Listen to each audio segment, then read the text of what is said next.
The ocean, a vast and mysterious world, is home to creatures both mesmerizing and deadly. Among the most feared are sharks, with their razor-sharp teeth and powerful jaws capable of tearing flesh in seconds. But sharks aren't the only danger lurking beneath the waves. Giant squids with tentacles that can crush a person and stealthy crocodiles, masters of ambush, remind us that the sea holds threats far beyond our imagination. These 6 harrowing encounters show just how quickly a peaceful day on the water can turn into a fight for survival. Are you ready to dive in? The sun was shining brightly on the warm afternoon of January 14, 1998, as Nancy Williams and her husband Roger arrived at the pristine shores of Coral Bay. This small, secluded beach was tucked away on the eastern coast of Australia, far from the bustling tourist spots. Coral Bay was known for its crystal-clear waters, vibrant marine life, and, unfortunately, the occasional sighting of a great white shark. The bay's beauty was almost hypnotic, drawing visitors from all over the world, despite the lurking dangers beneath the surface. Nancy, a plus-sized woman in her early 40s, had always been passionate about the ocean. Her love for the water began during her childhood summers spent at the beaches of California, where she would spend hours swimming and exploring the tidal pools. Australia was her dream destination, a place she had longed to visit for years. When Roger surprised her with this trip for their anniversary, she was overjoyed. Little did she know that this dream vacation would take a turn for the worst. The couple spent the early part of the day exploring the town, enjoying a leisurely breakfast at a small cafe and browsing through the local shops. Nancy was thrilled to finally be so close to the Great Barrier Reef, a place she had only seen in documentaries. Roger, on the other hand, was more cautious, having read about the recent shark sightings in the area.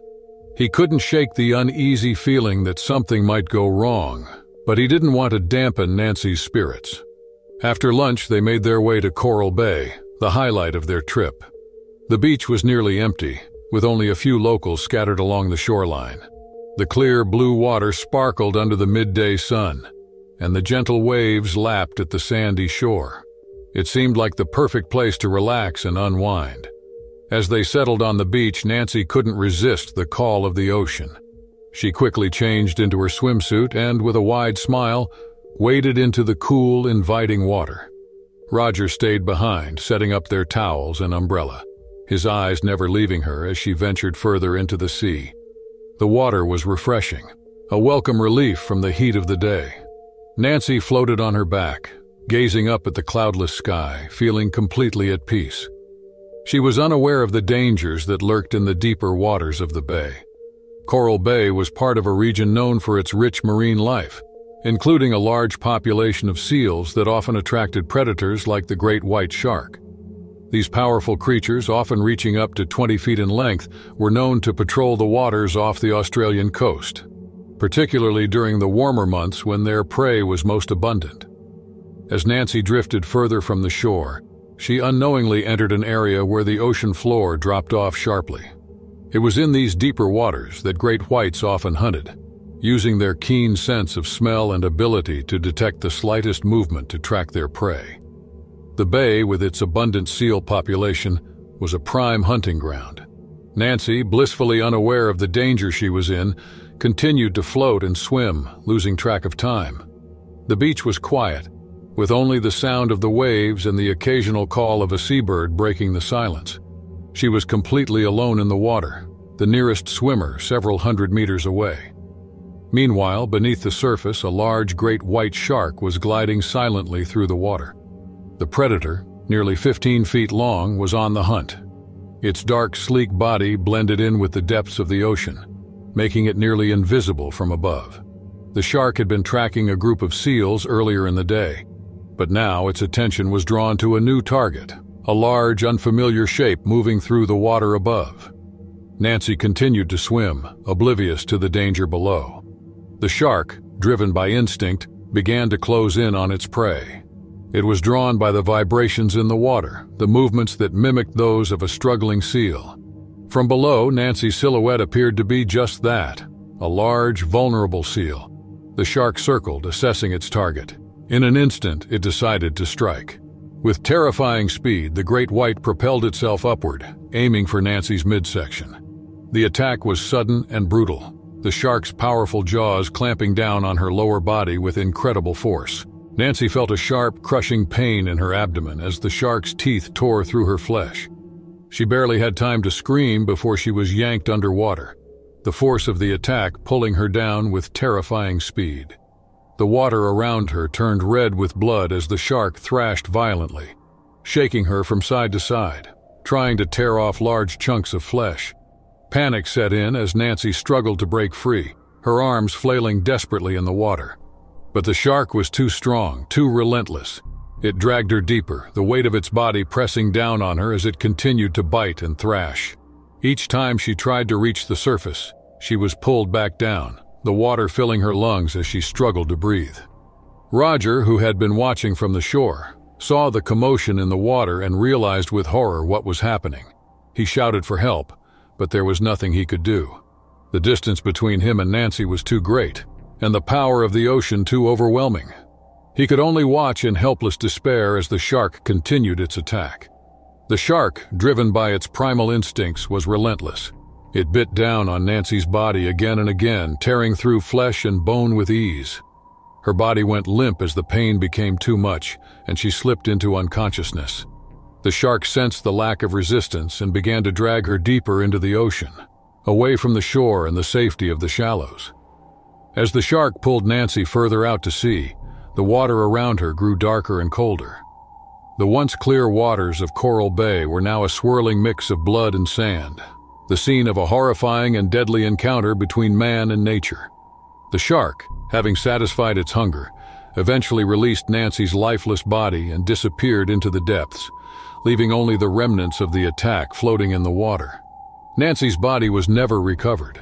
The incident left the small town of Coral Bay in shock, a stark reminder of the dangers that lurk beneath the surface of even the most beautiful and serene places. The beach was closed for several weeks and warning signs were put up to alert future visitors of the potential threat. In the end, Nancy's dream vacation turned into a nightmare, a tragic reminder of the unpredictable and often deadly power of nature. The memory of that day would haunt Roger for the rest of his life, a painful reminder of the moment when everything changed in an instant. It was an early morning on June 10, 2000, when Dale Hunter arrived at the secluded shores of Makana Beach, a quiet spot on the eastern coast of Oahu, Hawaii. Makana Beach was far removed from the more crowded tourist spots, known only to a few local surfers and those who sought the solace of its clear waters and perfect waves.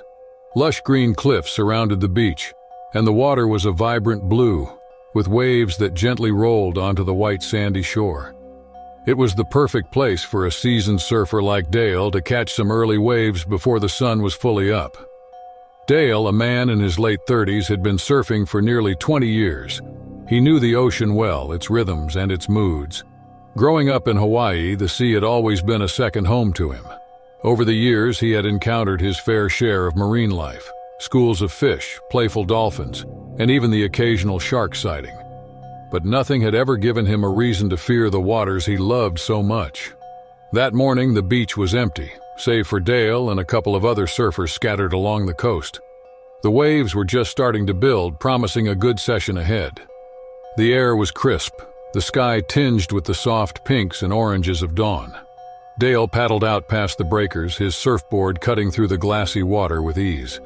He felt a deep sense of peace as he waited for the perfect wave, the gentle rocking of the ocean beneath him calming his mind. Hawaii's waters were home to a wide variety of marine life, including the formidable tiger shark, a species known for its size and its less discriminating palate. These sharks, often reaching up to 14 feet in length, were second only to great whites in the number of attacks on humans. They were common in Hawaiian waters, especially during the summer months when the waters were warm and the food supply was plentiful. Tiger sharks were known for their curiosity and their willingness to investigate anything that caught their attention, including surfboards and swimmers. As Dale waited for the next set of waves, he noticed something unusual, a subtle shift in the water beneath him. It was as if the ocean had suddenly become restless, the smooth surface rippling with unseen movement. He glanced around but saw nothing out of the ordinary. A few birds circled overhead and the other surfers seemed unfazed, paddling further out in search of the next big wave. But Dale couldn't shake the feeling that something was wrong. He had a sense, honed by years of surfing, that the ocean was warning him of danger. Still, he pushed the thought aside, attributing it to nerves or perhaps the early morning chill. He was here to surf and the waves were calling. He paddled further out, his eyes scanning the horizon for the perfect swell. The water was calm now, the disturbance he had felt earlier seemingly gone. The ocean had returned to its usual predictable rhythm, the waves rising and falling in a steady pattern. Dale focused on his breathing, his heart rate slowing as he prepared for the next wave. Little did he know beneath the surface that a large tiger shark was silently patrolling the area. The shark had been following the movement of fish along the reef, but it was now drawn to something different, a large, unfamiliar shape floating above. The shark's keen senses picked up on the vibrations from Dale's surfboard, interpreting it as potential prey. As Dale caught sight of a promising wave forming in the distance, he began to paddle with strong, practiced strokes, unaware that the tiger shark was closing in on him. The predator was moving with purpose, its massive body cutting through the water like a torpedo. It was drawn by curiosity, but also by the possibility of an easy meal. The shark had no malice, just instinct, a powerful drive to feed. The wave began to build and Dale felt the familiar rush of excitement as he positioned himself to catch it. He paddled hard, his focus entirely on the wave, the thrill of the ride just moments away. But as he caught the wave and began to stand, the water beneath him exploded in a violent surge. In an instant, Dale was knocked off his board as the massive tiger shark lunged from the depths, its powerful jaws clamping down on his leg with incredible force. The shark's sudden appearance was like a nightmare coming to life, its dark body crashing through the water with a terrifying speed and precision. The impact was so powerful that it sent Dale sprawling, his board flipping up into the air as he was dragged beneath the surface. The pain was immediate and excruciating, a sharp, searing agony that radiated from his leg up through his entire body. The shark's teeth had sliced through flesh and bone with ease, its jaws clenching down with a crushing pressure. Dale's vision blurred as he struggled to comprehend what was happening, his mind reeling from the shock and the pain. Underwater, the scene was a chaotic blur of movement and blood. The shark, driven by instinct, began to thrash its head from side to side, trying to tear off a piece of its prey. Dale's leg was caught in the vise of the shark's jaws, the bone snapping under the immense pressure. He tried to kick with his free leg to push the shark away, but it was like trying to move a mountain. The predator was too strong, too relentless. As the shark thrashed, Dale felt the horrifying sensation of his leg being torn from his body. The pain was overwhelming, his screams muffled by the water that now filled his mouth and lungs. The shark, sensing that its prey was no longer resisting, released its grip momentarily, giving Dale a brief, desperate chance to escape. With adrenaline surging through his body, Dale managed to break the surface, gasping for air as he tried to paddle toward the shore. But his movements were sluggish, his body weak from blood loss. The water around him was stained red, a trail of blood marking his path as he struggled to stay afloat. The shark, however, was not finished. It circled back, drawn by the scent of blood in the water. Dale saw the dark shape moving beneath him, the dorsal fin cutting through the surface like a knife. He knew he had to keep moving to reach the shore before the shark struck again. As the shark closed in for a second attack, Dale's strength began to fade.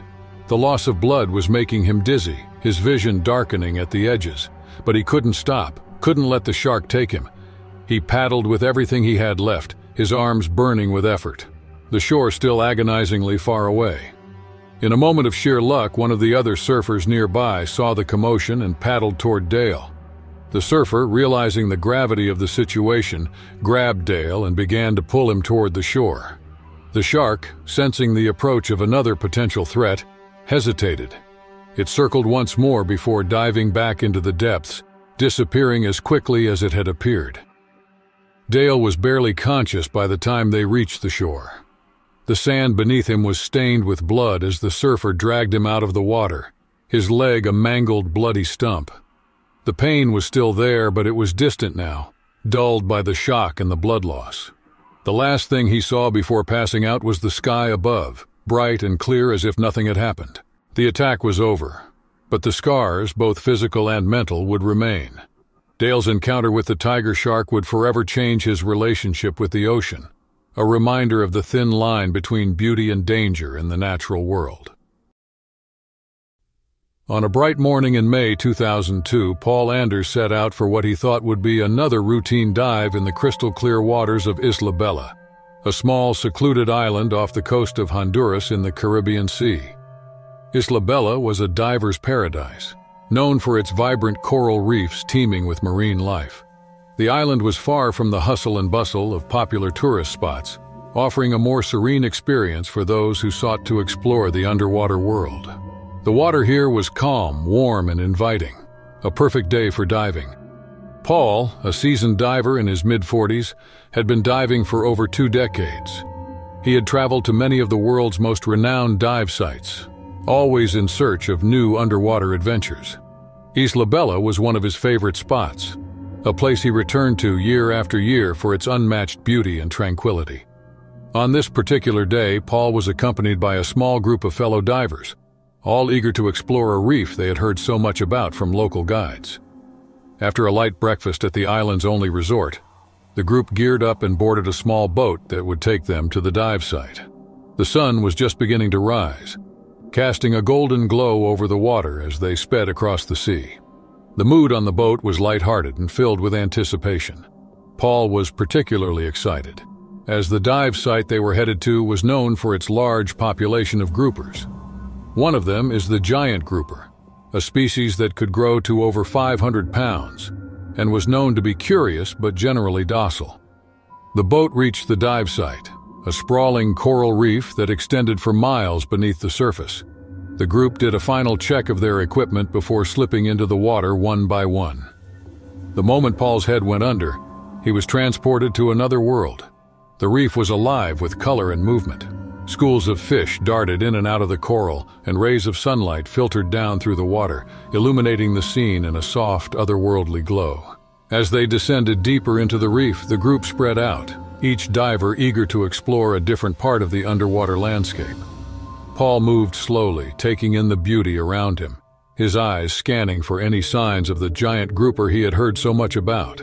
These fish were a common sight around Isla Bella, often seen lazily drifting among the coral or hiding in the shadows of underwater caves. Despite their size, they were known to be harmless to humans, and they were more interested in the small fish and crustaceans that made up their diet. As Paul swam further, he spotted a shadowy figure moving among the coral. His heart raced with excitement as he recognized the distinctive shape of a giant grouper. The fish was enormous, at least 6 feet long, with a body as thick as a barrel. It moved slowly, almost lazily, its large mouth opening and closing as it filtered the water for food. Paul had encountered groupers before, but this one was the biggest he had ever seen. The grouper didn't seem to notice Paul at first, continuing its slow, methodical search for food among the coral. Paul floated motionless, watching in awe as the giant fish moved closer. It was a magnificent creature, a true giant of the reef. Paul knew that groupers were not aggressive by nature, and he felt no fear as the fish drifted nearer. He had read that some groupers in this area had become accustomed to divers, often associating them with food, but he dismissed any concerns, confident in his experience and knowledge of marine life. The water was calm. The only sound was the soft hum of his breathing through the regulator. The other divers were out of sight, exploring different parts of the reef. Paul felt completely at peace, surrounded by the beauty of the underwater world. He extended his arm, hoping to get a closer look at the grouper, perhaps even to gently touch its rough, sandpaper-like skin. The fish seemed to hesitate for a moment, its large eyes focusing on the movement. Unbeknownst to Paul, this particular grouper had been fed by divers in the past, leading it to associate the presence of humans with food. The fish's natural curiosity, combined with this learned behavior, set the stage for what would be a devastating encounter. As Paul's arm extended toward the grouper, the fish suddenly became more alert. It turned sharply, its body coiling like a spring, and in the blink of an eye it lunged forward with astonishing speed. Before Paul could react, The grouper's massive jaws clamped down on his arm with a force that felt like a steel trap snapping shut. The impact was immediate and brutal, sending a shockwave of pain through Paul's body. The grouper's powerful jaws, lined with sharp conical teeth designed to crush shells and bones, had closed around his arm just above the elbow. The pain was indescribable, a white-hot agony that shot through his arm and radiated out through his entire body. Instinct took over as Paul tried to pull away, but the grouper held firm, its jaws locked around his arm like a vice. The fish began to thrash violently, its enormous body twisting and turning in an attempt to tear the limb free. Paul was powerless against the sheer strength of the fish, and his struggles only seemed to make the creature more determined. Blood began to cloud the water, the deep red contrasting starkly with the clear blue of the ocean. Paul's vision blurred as the pain and panic threatened to overwhelm him. He tried to kick free, to push the grouper away with his other hand, but the fish was relentless, its instincts driving it to finish what it had started. With a final, violent twist of its body, the grouper succeeded in tearing Paul's arm clean off at the elbow. The sensation was horrifying, a sudden sickening release of pressure followed by a rush of cold water into the open wound. Paul's mind was a blur of pain and disbelief as he watched the fish, still holding his severed arm in its jaws, swim off into the depths of the reef. For a moment, Paul was paralyzed with shock, unable to process what had just happened. The pain was still there, but it was distant now, as if his mind was refusing to acknowledge the horror of the situation fully. His blood continued to pour into the water, the cloud around him growing larger with each passing second. Realizing he had only moments before he would lose consciousness, Paul forced himself to move. He kicked frantically, his one remaining arm clawing at the water as he struggled to rise to the surface. The world around him began to fade, the colors of the reef and the sunlight filtering through the water growing dimmer as his strength ebbed away. Just as his vision began to black out, Paul felt a strong hand grab him under the arm and begin to pull him upward. One of the other divers had seen the blood in the water and rushed to his aid. Together they ascended toward the surface, the other diver's firm grip the only thing keeping Paul from slipping away entirely. As they broke the surface, Paul gasped for air, the bright sunlight blinding him as he was hauled into the boat. His mind was a swirl of pain, fear, and disbelief as he lay there, his body trembling, his arm gone. The shock of the attack, the sheer brutality of it, was something he would never forget, a nightmare that would haunt him for the rest of his days. The dive was over, but the terror of that moment, of feeling the grouper's jaws close around his arm, would stay with him forever. A stark reminder of the unpredictable and often dangerous world that lay beneath the surface of the ocean.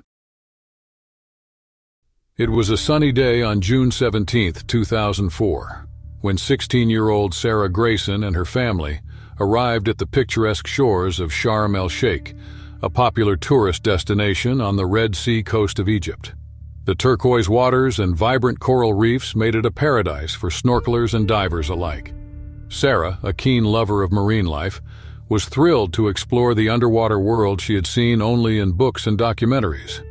The day started early, with the family boarding a small boat that would take them to a prime snorkeling spot. The sky was clear, the sun casting a warm glow on the water. Sarah couldn't wait to jump in, eager to see the colorful fish and corals up close. Her parents, along with her younger brother, were equally excited, though a bit more cautious. The boat ride to the reef was smooth, and the sea was calm and inviting. As they anchored near the reef, the guide gave them a brief overview of the area and the types of marine life they might encounter. Among the species mentioned was the oceanic white-tip shark, a powerful predator known for its curiosity and aggression. These sharks were common in the open waters of the Red Sea and had been known to approach boats and swimmers, sometimes with dangerous consequences. Sarah, however, wasn't thinking about sharks. Her focus was entirely on the beautiful underwater scenery she was about to explore. She quickly donned her snorkel and fins, her heart racing with excitement. The guide gave the go-ahead, and one by one, the group slipped into the water, the coolness of the sea a welcome relief from the heat of the day. As Sarah floated on the surface, she was immediately captivated by the world below. The reef was alive with activity. Schools of brightly colored fish darted among the corals, and the sunlight filtered down through the water, casting a shimmering light on everything around her. It was everything she had imagined and more. She swam further from the boat, her eyes scanning the coral formations and the marine life that called them home. The water was clear, giving her a perfect view of the underwater landscape. Sarah felt completely at peace, lost in the beauty of the sea, unaware that she was drifting into deeper water, away from the safety of the reef. Beneath her in the deep blue, an oceanic white-tip shark was silently patrolling the waters. These sharks, which could grow up to 13 feet in length, were known to be fearless and aggressive, especially when they encountered something that resembled prey. The shark's sharp senses detected the movements on the surface, the splashing and the shadows drawing it closer. Sarah, still mesmerized by the world below, had no idea that danger was lurking beneath her. She continued to snorkel, her movements attracting the attention of the shark, which was now circling below, getting ready to strike. Without warning, the oceanic white-tip shark surged upward, its powerful body cutting through the water with terrifying speed. Sarah felt a sudden, sharp pain in her side as the shark's teeth sliced into her flesh. The impact was so strong that it knocked the breath out of her, and she was momentarily stunned, unable to comprehend what was happening.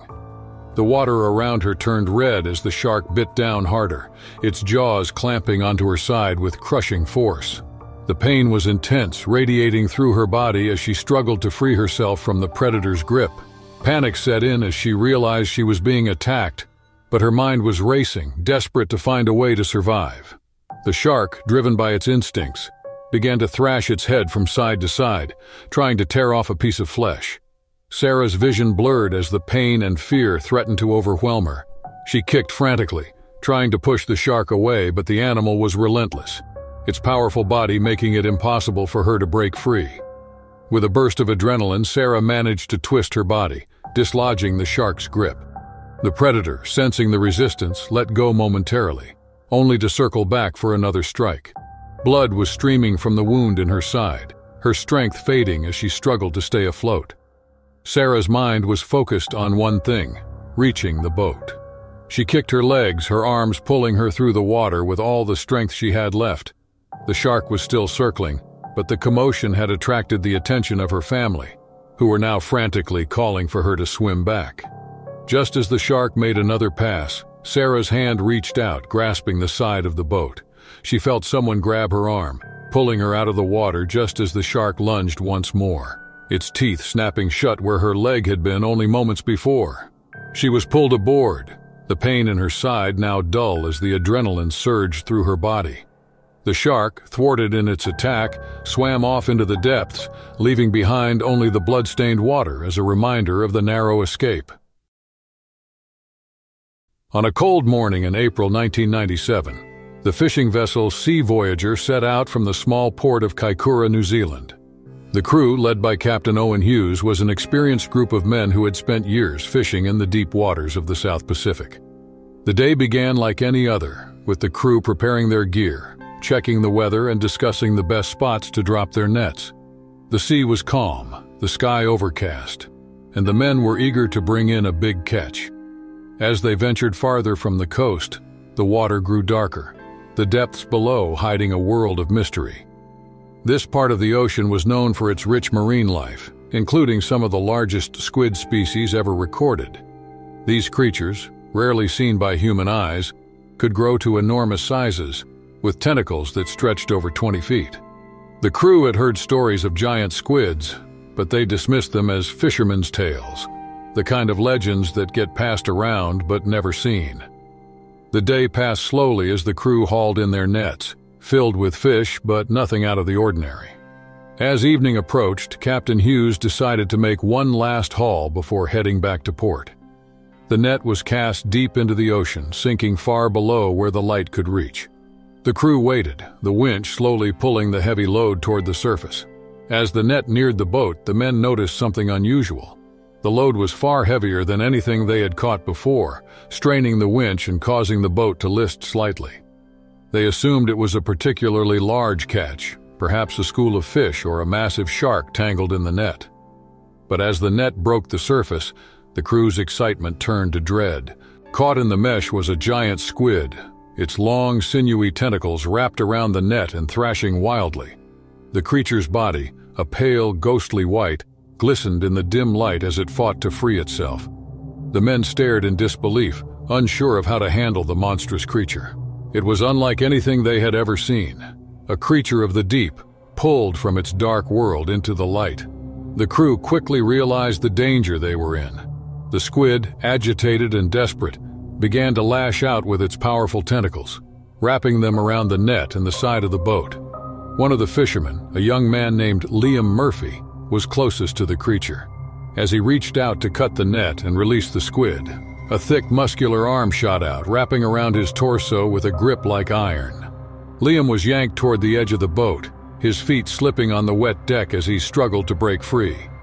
The other crew members sprang into action, grabbing ropes, poles, anything they could find to fend off the creature. The squid's tentacles were covered in powerful suction cups, each one lined with sharp serrated rings that dug into Liam's flesh as the creature pulled him closer. The boat rocked violently as the squid's massive body slammed against it, the winch groaning under the strain of the net and the creature's weight. Liam's cries were drowned out by the chaos around him as the squid's beak, a dark razor-sharp appendage, came within inches of his chest. The men knew that if the squid pulled Liam overboard, he would be lost to the deep, dragged down into the dark waters where no one could reach him. Captain Hughes grabbed a gaff, a long pole with a hook on the end, and drove it into one of the squid's tentacles. The creature recoiled, releasing its grip on Liam just enough for him to scramble backward, away from the edge. The crew worked together, stabbing at the squid's arms and cutting at the net, trying to free the boat from the creature's grip. But the squid wasn't done. It lashed out again, its tentacles flailing wildly, searching for another hold. The men were forced to dodge and weave as the massive arms reached for them. They knew they were in a life-or-death battle against the deep-sea creature. Every second counted as they used every tool at their disposal to fend off the squid before it could drag Liam into the dark depths of the ocean. On a warm afternoon in September 1995, Peter Hammond, an experienced tour guide, was leading a group of tourists on a river safari along the Zambezi River in Zambia. The Zambezi, one of Africa's mightiest rivers, is famous for its stunning landscapes and diverse wildlife, attracting adventurers and nature lovers from around the world. Peter had been guiding tours on this river for over a decade and knew its twists and turns like the back of his hand. To him, the waters they were navigating that day seemed calm and relatively safe. The group, seated in a sturdy, flat-bottomed boat, marveled at the beauty of the river. The water shimmered under the afternoon sun, reflecting the lush greenery of the surrounding forests. Birds flitted between trees, and the occasional splash from a fish breaking the surface added to the peaceful ambiance. Peter stood at the bow of the boat, sharing stories of the river and its inhabitants, his voice confident and reassuring. He had led countless tours like this one and felt completely at ease in this environment. Nile crocodiles were a common sight along the Zambezi. These ancient predators, some growing over 16 feet long, were known for their stealth and power. Peter had always respected their presence, often pointing them out to tourists as they basked on the riverbanks or floated just beneath the surface. He knew they were to be watched from a distance and admired but never underestimated. Though they could be aggressive, attacks on boats were rare, especially during the day when the river was busy with activity. As the boat continued downstream, Peter guided the group's attention to a herd of elephants grazing near the water's edge. The tourists were captivated, snapping photos and listening to Peter's explanations about the animals' habits. The river flowed gently, and the boat glided smoothly over its surface, the engine humming quietly in the background. Everything seemed perfect, a day like any other on the Zambezi.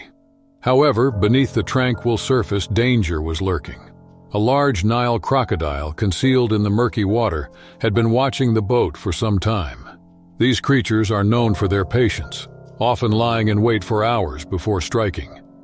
The crocodile's cold, calculating eyes followed the boat's movement, its instincts honing in on the man standing at the bow. Without warning, the crocodile launched itself out of the water with terrifying speed. In a blur of motion, it grabbed Peter by the torso, its powerful jaws clamping down with bone-crushing force. The attack was so sudden and violent that it left the tourists frozen in shock, unable to comprehend what had just happened. Peter barely had time to react as the crocodile's teeth sank into his body, the pain searing through him like fire. The creature's weight and strength were overwhelming, pulling him off balance. Before he could cry out or reach for something to hold on to, the crocodile began its infamous death roll, twisting and turning its massive body with brutal force. The movement was designed to disorient and subdue its prey, and it worked to devastating effect. The boat rocked violently as Peter was dragged over the side, his body slamming against the edge before disappearing into the river. The tourists, finally snapping out of their shock, began to scream and shout for help, their voices a chaotic mix of panic and fear. The boat crew sprang into action, grabbing poles and ropes, anything they could use to fight off the crocodile and save Peter. But the crocodile was relentless, its jaws locked onto Peter as it pulled him deeper into the water. The river, once so calm and inviting, now churned with deadly intent. The water around the boat turned red as the struggle continued beneath the surface. The crew's efforts were in vain. The crocodile's sheer power and determination made it impossible to pull Peter back. The predator's grip was too strong, and its instinct to drag its prey into the depths was too powerful. As the crocodile pulled Peter further away from the boat, the reality of the situation became clear. The struggle had turned into a life-or-death battle against the deep-sea creature, with the crew using every tool at their disposal to fend off the crocodile before it could drag Peter into the dark depths of the river. But despite their desperate efforts, the power of the Nile crocodile was too much. In a final violent surge, the creature disappeared beneath the water, taking Peter with it.